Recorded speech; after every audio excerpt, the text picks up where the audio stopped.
એક વાતચીત. પ્રશ્ન 1. તમને પાઠમાં ક્યાં હસવાની મજા આવી? કેમ? ઉત્તર. પાઠમાં જ્યારે સમરથલાલ પોતાના સન્માનનો ઉત્તર આપતા કહે છે કે હું બટાકા જેવો છું કે શક્કરિયા જેવો કે ડુંગળી જેવો, તેની મને કશી ખબર નથી. મારા ઘરમાંથી તો મને મરચા જેવો કહે છે. આ સંવાદ સાંભળી મને હસવાની મજા આવી. પ્રશ્ન 2. તમે કયા શાકભાજીના વિવિધ રંગ, રૂપ, આકાર વિશે જાણો છો? ઉત્તર. હું બટાકા, ડુંગળી, રીંગણ, ભીંડા, ટામેટાં, કોબીજ, ફુલેવર, દૂધી વગેરે ઘણા બધા શાકભાજીના રંગ, રૂપ અને આકાર વિશે જાણું છું. પ્રશ્ન 3. તમારે કોઈ વ્યક્તિનું સન્માન કરવાનું થાય તો કેવી રીતે કરો? ઉત્તર. મારે કોઈ વ્યક્તિનું સન્માન કરવાનું થાય તો હું મારા પિતાની મદદ લઈશ. એમના સન્માન માટે એક દિવસ નક્કી કરીશ, હોલ ભાડે રાખીશ, આમંત્રણ પત્રિકા છપાવીશ, સ્ટેજનું સરસ ડેકોરેશન કરીશ, એમનો ફોટો મૂકીશ. વળી તેમનું સન્માન કરવા જાણીતા મોટા મહાનુભાવોને બોલાવીશ. એમનું શાલ ઓઢાડી તથા મોમેન્ટો આપી સન્માન કરીશ. પ્રશ્ન 4. તમે જરૂરિયાતમંદ વ્યક્તિને કેવી રીતે મદદરૂપ થાઓ? ઉત્તર. હું તો વિદ્યાર્થી છું, આથી જરૂરિયાતમંદ વ્યક્તિને આર્થિક રૂપે મદદરૂપ થવા હું મારા પિતાની મદદ લઈશ.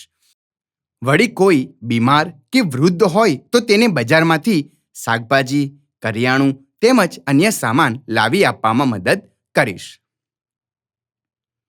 પ્રશ્ન 5. શાળામાં કાર્યક્રમ સફળ બનાવવા માટે તમે શી તૈયારી કરો છો? ઉત્તર. શાળાના કાર્યક્રમને સફળ બનાવવા માટે અમે શિક્ષકોની સૂચના અનુસાર બધી તૈયારીઓ કરીશું. અમે સ્ટેજને સજાવીશું, મહેમાનો માટે આરતી, થાળી તૈયાર કરીશું. કાર્યક્રમ દરમિયાન અવ્યવસ્થા ન થાય તેનું ધ્યાન રાખીશું. આવેલા મહેમાન તથા વિદ્યાર્થી મિત્રોને અગવડ ન પડે તેનું ધ્યાન રાખીશું. પ્રશ્ન 6. તમારા વિસ્તારમાં શાકભાજી કે ફળો વેચનાર કેવી રીતે સાદ પાડે છે તે બોલી બતાવો. ઉત્તર. અમારા વિસ્તારમાં શાકભાજી કે ફળો વેચનાર જે રીતે સાદ પાડે છે તેના અમુક ઉદાહરણ નીચે મુજબ છે. પ્રથમ, ટામેટા લઈ લો, ટામેટા એકદમ લાલ લાલ, 20 કિલો. બીજું, ગરીબોની કસ્તુરી ડુંગળી લઈ લો, 40 રૂપિયાની કિલો. ત્રીજું, તાજા લીલા ધાણા 10ની જોડી. 4, પાકી મીઠી દ્રાક્ષ લઈ લો, 100 રૂપિયાની 1.5 કિલો. 5, નવસારીના ચીકુ લઈ લો, એકદમ કડક, 40 કિલો. પ્રશ્ન 7. શાકભાજી વિશે કોઈ જોક્સ, બાળગીત, કવિતા સાંભળી હોય તો એના વિશે કહો. ઉત્તર. આપણે અહીં એક કવિતા લખીશું. ચાલો લેવા ચાલ્યો હું શાકભાજી બજારમાં, ટામેટા ને ડુંગળી લેવા આ હાલ્યો હું બજારમાં. મને ભાવે રીંગણ બટેકા ને ભીંડા, તાજા તાજા ફુલેવર કોબીજ ખૂબ ગમતા. થેલી લઈ નીકળ્યો આજે હું બજારમાં, દૂધી વટાણા લેવા આ હાલ્યો હું બજારમાં. કારેલા ને ટીંડોળા મને નય ગમતા, મમ્મી કરે ખરીદી તો ડોળા મારા ચડતા. ચાલો લેવા ચાલ્યો હું શાકભાજી બજારમાં, ટામેટાની ડુંગળી લેવા આ હાલ્યો હું બજારમાં. 2. પાઠના આધારે હું કોણ છું તે મને ઓળખો. 1. મને તો બધાએ શાક સાથે ભળી જવું ગમે છે. તો કોણ છે આ કે જેને બધાએ શાક સાથે ભળી જવાનું ગમે છે? બટાકા. બીજું, ગરીબ અને તવંગર, સૌ કોઈને મારા વિના ચાલે નહીં. તો કોણ છે એવું? ડુંગળી. ત્રીજું, હું તો નોન વેજીટેબલ છું. તો આદુ, મરચા, કોથમીર. 4. મને તો શાક માર્કેટની શોભા માને છે. તો શાક માર્કેટની શોભા કોણ હતું? સમરથલાલ સુરણવાળા. 3. આપેલ સંવાદ ખોટો હોય તો સુધારો, ત્યારબાદ સંવાદ બોલનારનું નામ લખો. 1. સુરણવાળા શેઠની સુવાસ લસણની જેમ ચારે કોર ફેલાઈ જાય. તો આ વાક્ય કોણ બોલ્યું હતું? લલ્લુભાઈ. બીજું, હું તો સમરથ શેઠને ડુંગળીના દડા સાથે જ સરખાવીશ. આ વાક્ય હતું ડાહ્યાભાઈનું. ત્રીજું, કે સમરથલાલની શાક કસ્તુરીની જેમ મહેકે છે. તો અહીં આવશે ડાહ્યાભાઈ. ચોથું, સુરણવાળા શેઠ બટાકાની માફક મળતાવડા છે. તો આ વાક્ય છે બકુલભાઈનું. પાંચમું, આપણા સમ્રાટ શેઠ ડુંગળીના દડા જેવા છે. તો આ વાક્ય છે ડાહ્યાભાઈનું. છઠ્ઠું, હું તો સુરણવાળા શેઠને કોથમીર જેવા જ કહું છું. તો આ વાક્ય કોણે કહ્યું હતું? કળસીભાઈ. સાતમું, હવે એ મૂળાની હરીફાઈમાં ઇનામ મેળવી લાવે. તો આ વાક્ય હતું ફૂલાભાઈનું. 4. કૌંસમાં આપેલા કયા શબ્દ કે શબ્દજૂથ સમરથલાલનો દેખાવ, સ્વભાવ, ગુણ કે કાર્ય દર્શાવે છે તે નોંધો. તો બાળકો, તમારે અહીં આપેલા શબ્દજૂથનું પહેલા વાંચન કરવાનું છે. પછી નક્કી કરવાનું છે કે એ સમરથલાલનો દેખાવ બતાવે છે, સ્વભાવ, ગુણ કે કાર્ય દર્શાવે છે તે નોંધવાનું છે. તો પહેલું છે મળતાવડા. તો મળતાવડા શું છે? એ એમનો સ્વભાવ છે. બીજું છે ડુંગળીના દડા જેવો. તો એ શું છે? એમનો દેખાવ છે. ત્રીજું છે નિર્ભિમાની. એ એમનો ગુણ છે. આગળ છે શાક માર્કેટની શોભા. એ એમનું કાર્ય છે. પરોપકારી. તો એ ગુણ છે. બટાકા. તો બટાકા જેવો શું છે? એમનો સ્વભાવ. આગળ ગરીબ, તવંગર, સૌનો બેલી. તો એમનું કાર્ય છે. શાક માર્કેટને સુવાસિત કરવામાં ફાળો. તો એ પણ એમનું કાર્ય છે. બધાના માનીતા છે. તો એ કાર્ય છે, કાર્ય દર્શાવે છે. પછી છે મરચા જેવા. જ્યારે અંતે કહે છે સમરથલાલ કે મારા ઘરવાળા તો મને મરચા જેવો કહે છે. તો શું છે? મરચા જેવો સ્વભાવ છે. નાણાં ધીરનાર. તો એમનું કાર્ય છે. મદદગાર છે. તો એમનું ગુણ છે. તાજી કોથમીર જેવા. તો એમનો સ્વભાવ છે. અને કામ મધમધવું. એ એમનું કાર્ય છે. 5. શાકભાજી ફળોની વિગતો નોંધીને રમૂજી અટકો બનાવો. તો બાળકો, અહીં તમારે શાકભાજી અથવા તો ફળોના નામ લખવાના છે. એમાંથી મળતા વિટામિનના નામ લખવાના છે. એ વિટામિનના લાભ બતાવવાના છે. અને અંતે એક રમૂજી અટક લખવાની છે. તો પ્રથમ લખીશું આપણે પાલક. તેમાંથી મળતા વિટામિન છે A, C અને K. લાભ હાડકાની મજબૂતી. તો રમૂજી અટક બનાવીએ કે પાલકવાળા પલાભાઈ. બીજું વટાણા. તો મળતા વિટામિન A, C અને K. તો એ પાચન શક્તિ વધારે છે. લાભ રમૂજી અટક વટાણાવાળા વિપુલભાઈ. ત્રીજું કોબીજ. કોબીજમાંથી મળતા વિટામિન છે B અને C. તો એ ત્વચાના રોગ મટાડે છે. રમૂજી અટક લખીશું કોબીજવાળા કરસનભાઈ. અંતે લખીશું ટામેટા. એમાંથી મળશે વિટામિન C, રુધિરનું શુદ્ધિકરણ. તો રમૂજી અટક લખીશું ટામેટાવાળા ટીકુભાઈ. પ્રશ્ન 6. વાક્યો વાંચો અને રૂઢિપ્રયોગના અર્થ લખી નીચે લીટી કરીને ક્રમ લખો. તો બાળકો, અહીં આપણે રૂઢિપ્રયોગ એક બાજુ આપ્યા છે તો બીજી બાજુ વાક્ય આપ્યા છે. તો આપણે એ રૂઢિપ્રયોગ સાથે યોગ્ય વાક્ય જોડવાનું છે. અને સાથે તમારે જે તે રૂઢિપ્રયોગના અર્થ નીચે પણ લીટી કરવાની રહે છે. તો પ્રથમ છે આપણે વાંચીએ છીએ કે વિક્રમ તોડવા. વિક્રમ તોડવા. તો એની સાથે કયું આવશે? નીરજ ચોપરાએ ભાલા ફેંકમાં અગાઉની સિદ્ધિ કરતા ચડિયાતી સિદ્ધિ મેળવી. તો ચડિયાતી સિદ્ધિ મેળવી. એની નીચે તમારે લીટી કરવાની છે. એટલે પહેલા સાથે કયું આવશે? પાંચમું. બીજું, રામ રોટલા આપવા. તો રામ રોટલા આપવાની સાથે શું આવશે? વિશ્વા ગરીબોને જમાડીને પોતાનો જન્મદિવસ ઉજવે છે. એટલે રામ રોટલા આપવા એટલે કે ગરીબોને જમાડીને. તો બાળકો, અહીં ગરીબોને જમાડીને એની નીચે આપણે લીટી કરીશું. એટલે બીજા સાથે આવશે ચોથું. ત્રીજું છે મરચા જેવું હોવું. મરચું કેવું હોય? તીખું. એટલે નર રીંછ પોતાના બચ્ચા પ્રત્યે તીખો સ્વભાવ દાખવે છે.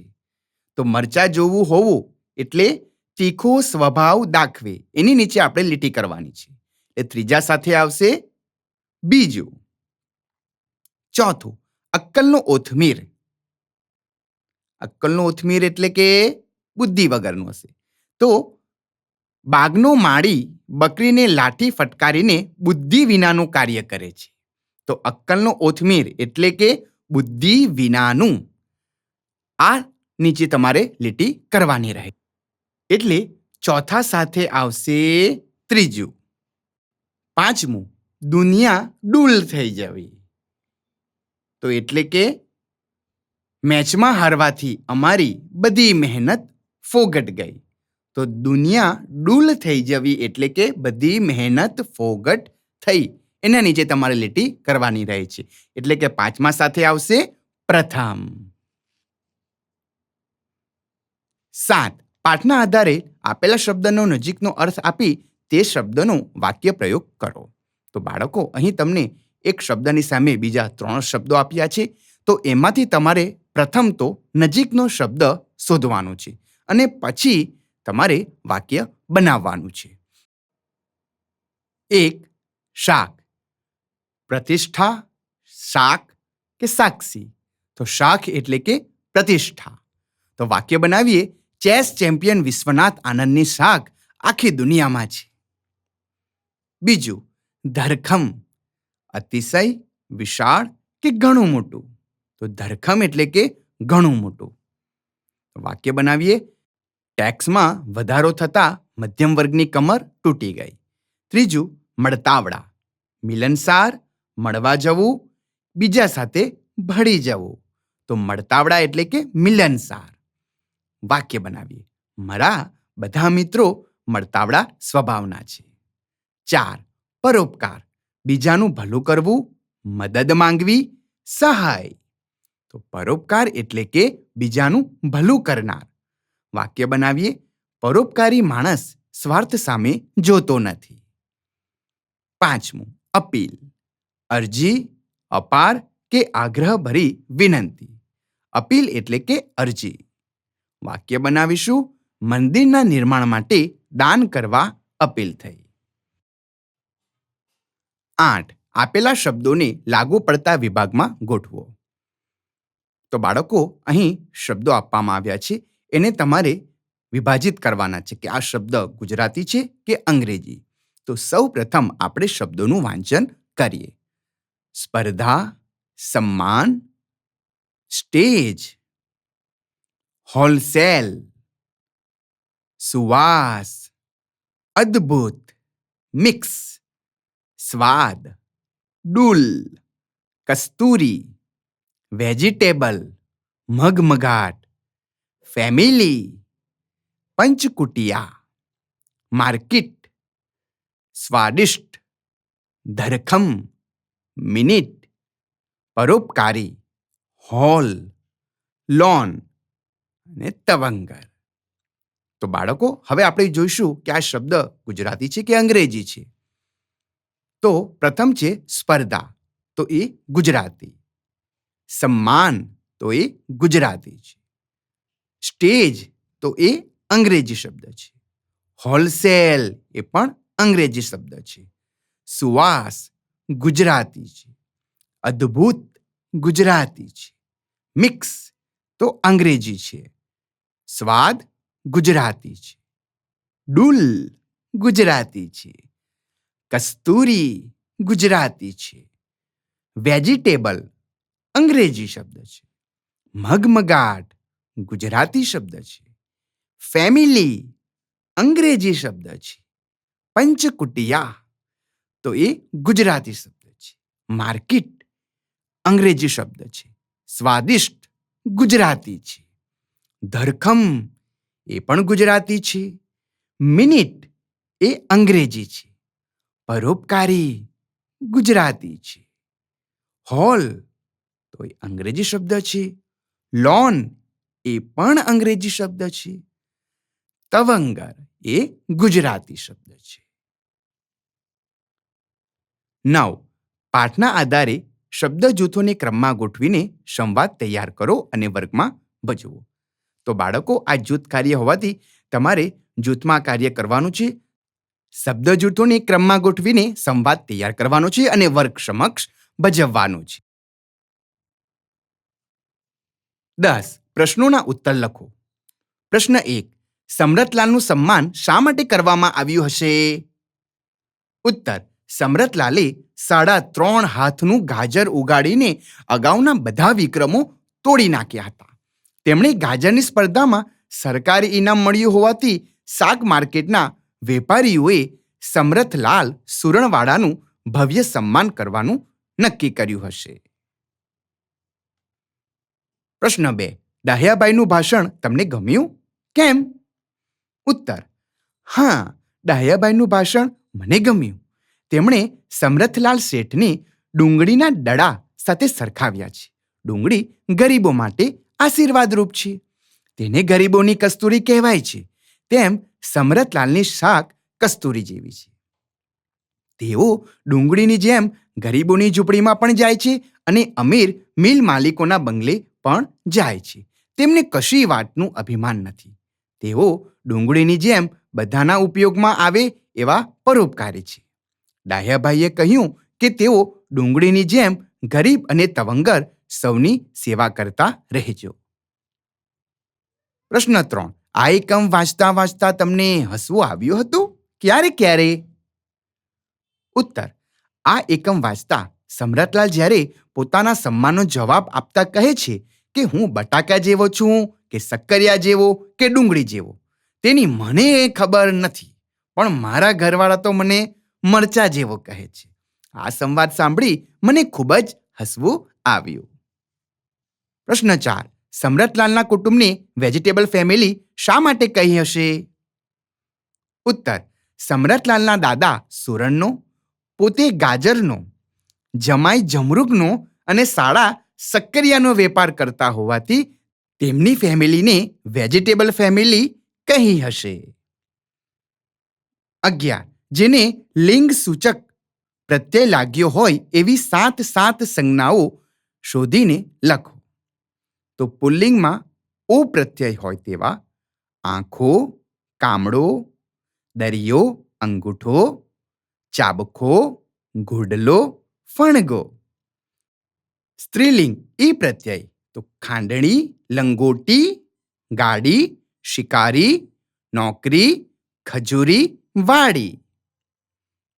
નપુંસકલિંગ ઉ કે ઉ પ્રત્યય તો એમાં લખીશું સાબુ, લીંબુ, જાંબુ, ગોદડું, માથું, છોકરું, પૂંઠું. 12. જેને લિંગ સૂચક પ્રત્યય ન લાગ્યો હોય તેવી ત્રણેય લિંગની સંજ્ઞાઓની યાદી કરો. તો પુલ્લિંગમાં લખીશું ઓ પ્રત્યય ન લાગ્યો હોય તેવી. મોર, પર્વત, સંબંધ, કાચ, લાડુ, પ્રશ્ન, પથ્થર, પવન, પ્રકાશ. સ્ત્રીલિંગમાં ઈ પ્રત્યય ન લાગ્યો હોય તેવી. રાત, બેઠક, ભૂખ, ઊંઘ, કમાલ, સોડમ, છાશ, ધૂળ, આળસ. નપુંસકલિંગ ઉ કે ઉ પ્રત્યય ન લાગ્યો હોય તેવી.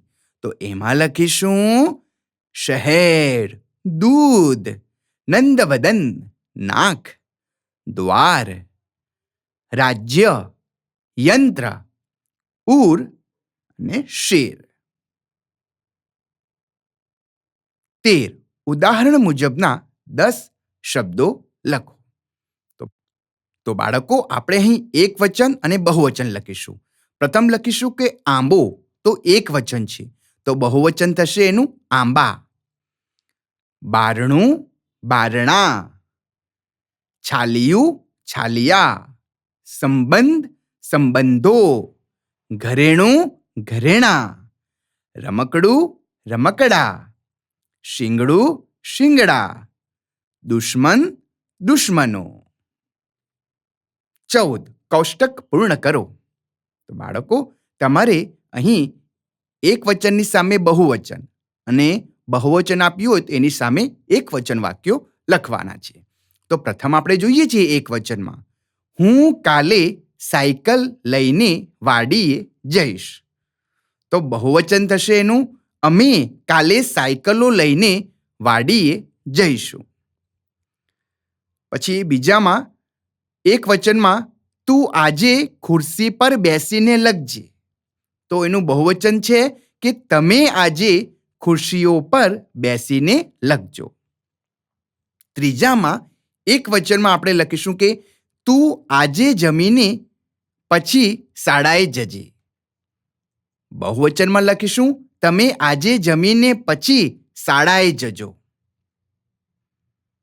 ચોથું, એકવચનમાં, તે કેળું ખાધું.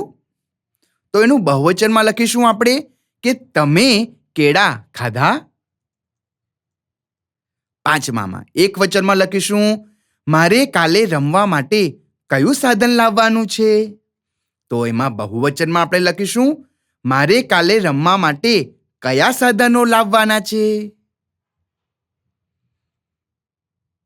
15. તમે છઠ્ઠા ધોરણમાં સંજ્ઞાનો પરિચય મેળવ્યો છે. સંજ્ઞાના જુદા જુદા પ્રકારોથી પણ પરિચિત થયા છો. ચાલો એમાં જરા આગળ જોઈએ. નીચેના વાક્યો વાંચીને આમાંની સંજ્ઞા ઓળખાવો.